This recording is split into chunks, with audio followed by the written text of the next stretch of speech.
Idukki നെടുങ്കണ്ടത്ത് election പ്രചാരണ പ്രവർത്തനങ്ങളിൽ പങ്കെടുക്കുന്നവർക്ക് വിതരണം നടത്തുവാനായി തയ്യാറാക്കിയ ചാരായവും കോടയുമായി ഒരാൾ പിടിയിൽ. 5 ലിറ്റർ വാറ്റ് ചാരായവും 25 ലിറ്റർ കോടയും വാറ്റുപകരണങ്ങളുമായി പൊന്നാമല കാരിമലയിൽ ബിജു കുര്യനാണ് ഇടുക്കി എക്സൈസ് സ്പെഷ്യൽ സ്ക്വാഡിന്റെ പിടിയിലായത്. പ്രതിയെ കോടതിയിൽ ഹാജരാക്കി റിമാൻഡ് ചെയ്തു. നെടുങ്കണ്ടം ഗ്രാമപഞ്ചായത്ത് പൊന്നാമല മേഖലയിലെ സ്വതന്ത്ര സ്ഥാനാർത്ഥിയുടെ സജീവ പ്രചാരകനായിരുന്നു പിടിയിലായ ബിജു കുര്യൻ.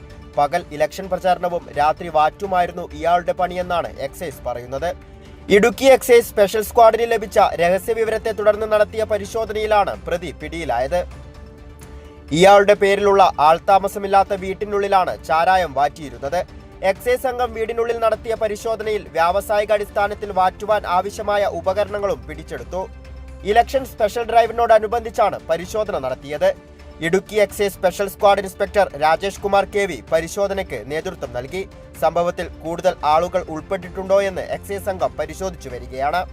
കൈരളി ന്യൂസ്, ഇടുക്കി.